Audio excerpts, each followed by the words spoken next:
കഴിഞ്ഞ വീഡിയോയിൽ നമ്മൾ കണ്ടത് നിള ആരതിയുടെ തയ്യാറെടുപ്പായിരുന്നു. ഇപ്പം സമയം ഏതാണ്ട് 7:15 ആയിട്ടുണ്ട്. അതായത് ഒരു സന്ധ്യാസമയമാണ്. വിളക്കുകളെല്ലാം തെളിഞ്ഞിട്ടുണ്ട്. ആകാശത്തെ മേഘവും കൂടെ വന്ദേമാതരം എന്ന പാട്ടും, അതിൻ്റെ കൂടെ തന്നെ അക്ഷമരായ ഒരു പറ്റം ആൾക്കാർ. ഇത് എനിക്ക് തോന്നുന്നു ഒരു 60,000-ത്തിനടുത്ത് ആളുകൾ ഇവിടെ കാണാനിരിക്കുന്നുണ്ട്. എല്ലാവരും വളരെയധികം ആഗ്രഹത്തോടെ ദൂരെ ദൂരെ നിന്നൊക്കെ എത്തിച്ചേർന്നതാണ്. ഈ നിളയുടെ അക്കരെയാണ് ഞങ്ങളുള്ളത്. ഇക്കരെയുള്ള തിരക്ക് നിങ്ങൾക്ക് കാണാൻ പറ്റും. ആ വെളിച്ചം കാണുന്ന അവിടെ എല്ലാം ആളുകളാണ്. പൂജാരിമാർ നിലയിലേക്ക് ഇറങ്ങി അവിടെ പൂജയും അർച്ചനയൊക്കെ ആരംഭിച്ചിട്ടുണ്ട്. ഇനി ഉടനെ തന്നെ ഇങ്ങോട്ട് കയറി വന്ന് ഈ സജ്ജമാക്കിയിട്ടുള്ള സ്ഥലത്ത് വെച്ചാവും ആരതി നടത്തുന്നത്. എന്താണ് നിള ആരതി? നിള എന്നാൽ നമ്മുടെ ഭാരതപ്പുഴയാണ്. ഇവിടെ നിള എന്നത് ഗംഗ ആയിട്ടാണ് സങ്കല്പിക്കുന്നത്. നിള ആരതി എന്ന് വെച്ചാൽ നിളയെ അമ്മയായും അന്നപൂർണയായും കണ്ട് ആദരിക്കുക എന്നൊരു ചടങ്ങാണ്. ആദ്യമേ പ്രാർത്ഥന തുടങ്ങിയിട്ടുണ്ട്. ഈ പ്രാർത്ഥന കഴിയുമ്പോഴേക്കും ശംഖൊലി മുഴങ്ങും. ഈ ശംഖൊലിയുടെ കൂടെ തന്നെ ആരതി തുടങ്ങുകയായി. പുരാണങ്ങളിൽ ബ്രഹ്മദേവന്റെ യാഗഭൂമി എന്ന് വിശേഷിക്കപ്പെടുന്ന പുണ്യഭൂമിയാണ് തിരുനാവായ. ചരിത്രമുറങ്ങുന്ന മാമാങ്കത്തിന്റെ മണ്ണ്.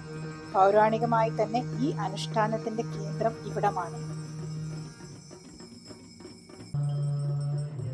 ആരതി തുടങ്ങിക്കഴിഞ്ഞു. ആരതിയുടെ ഫ്രെയിമിൽ ആ ഒരു ലൈറ്റും അതിൻ്റെ ഒരു ഭംഗിയെല്ലാം കൂടെ എന്നെയും കൂടെ കൂട്ടത്തിൽ കിട്ടണം എന്നുള്ളൊരു അത്യാഗ്രഹമാണ് ഈ ഒരു വീഡിയോയ്ക്ക് കാരണം. ഇവിടെ ആരതി ഒഴിയുന്നവരെ നിങ്ങൾ ശ്രദ്ധിച്ചോ കൂട്ടുകാരെ? ഇവർ കാശിയിൽ നിന്നും ബനാറസിൽ നിന്നും എത്തിയിട്ടുള്ള പൂജാരിമാരാണ്. പകൽ സമയങ്ങളിൽ തിരുനാവായയിൽ നടക്കുന്നത് ആത്മീയവും സാംസ്കാരികവുമായ അതിവിപുലമായ ഒരു ലോകമാണ്. വളരെ വലുത് എന്ന് വെറുതെ പറഞ്ഞാൽ പോരാ, മുൻപൊരിക്കലും സംഭവിച്ചിട്ടില്ലാത്തത്ര വലുത്.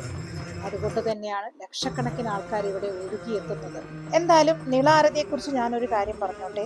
ഈ മാമാങ്കത്തിന്റെ ഒരു ചെറിയ ഭാഗം മാത്രമാണ് ഈ നിള ആരതി. പക്ഷെ ഏറ്റവും അധികം ആളുകളെ ആകർഷിച്ച ഒരു ഘടകം ഇത് തന്നെയാണ്. ഇതൊരു വെറും ആഘോഷമല്ല. ധാർമ്മികാചാര്യന്മാരുടെയും വിദ്വാൻമാരുടെയും നേതൃത്വത്തിൽ നടക്കുന്ന ഈ ചടങ്ങുകൾ വരാനിരിക്കുന്ന ഒരു വർഷം മുഴുവൻ നമുക്ക് ഐശ്വര്യവും അഭിവൃദ്ധിയും നൽകാനുള്ള ആധ്യാത്മിക ഊർജം പകരുന്നു. അധർമ്മം പെരുകുന്ന കാലത്ത് ധർമ്മത്തിന്റെ അടിത്തറയിൽ സമൂഹത്തെ വാർത്തെടുക്കുക എന്ന വലിയൊരു ലക്ഷ്യം കൂടി ഇതിനുണ്ട്. ഈ ഒരു ജന്മത്തിൽ ഇങ്ങനെയൊരു കാഴ്ച കാണുക എന്ന് തന്നെ വലിയൊരു ഭാഗ്യമല്ലേ കൂട്ടുകാരെ? എനിക്കറിയാം എല്ലാവർക്കും ഒന്നും ഇവിടെ എത്തിപ്പെടാൻ സാധിച്ചിട്ടില്ല. കാരണം പെട്ടെന്നുണ്ടായ ഒരു തീരുമാനമായിരുന്നു ഈ നിള മഹോത്സവം. പക്ഷേ കാണാൻ എത്താൻ പറ്റാത്തവർക്കായി ഇങ്ങനെയുള്ളൊരു വീഡിയോ ഒരുക്കി നിങ്ങളെയും കൂടെ ഈ കാഴ്ചകൾ കാണിക്കുക എന്നതാണ് എൻ്റെ ഒരു ഭാഗ്യം. എല്ലാവരും വീഡിയോ കാണണം, വീഡിയോ സപ്പോർട്ട് ചെയ്യണം. ഉത്തരേന്ത്യയിലെ കുംഭമേളയുടെ കേരളീയ പതിപ്പാണ് മഹാമാഘ ഉത്സവം. പണ്ടുകാലത്ത് കാശിയിലും മറ്റും പോയി കുംഭമേള കണ്ടുവരുന്നവർ പറയാറുണ്ടായിരുന്നത് നമ്മുടെ മാഘമേള പോലെ അവിടെയും വലിയൊരു ഉത്സവം നടക്കുന്നുണ്ട് എന്നായിരുന്നു. കാലപ്പഴക്കത്തിൽ മുടങ്ങിപ്പോയ ആ സംസ്കൃതിയെ തിരിച്ചു കൊണ്ടുവരികയാണ് ഇപ്പോൾ. ഡമറുവിന്റെ നാദത്തോടെ ഈ ആരതി നടക്കുന്നത് പല വസ്തുക്കൾ ഉപയോഗിച്ചാണ്. ഇവരുടെ കയ്യിലിരിക്കുന്ന വസ്തുക്കൾ നമ്മൾ ശ്രദ്ധിച്ചാൽ മനസ്സിലാവും. ഓരോ പ്രാവശ്യവും ഓരോ സാധനം ഉപയോഗിച്ചാണ് ഇവർ ആരതി ഒഴിയുന്നത്. ആദ്യം ഉപയോഗിച്ച സാമ്പ്രാണി തിരിയാണ്. പിന്നെ ധൂപ്പ്, പുകയ്ക്കുന്ന ഒരു ധൂപ്പാണ്. പിന്നെ തട്ട് വിളക്കാണ് ഉപയോഗിച്ചേക്കുന്നത്. അടുത്തത് നാഗവിളക്കാണ്, അതായത് നാഗത്തിന്റെ ഷേപ്പിലുള്ള വിളക്ക്, അതിൽ കർപ്പൂരം. ഇത് മയിൽപീലിയുടെ വിശറിയാണ്.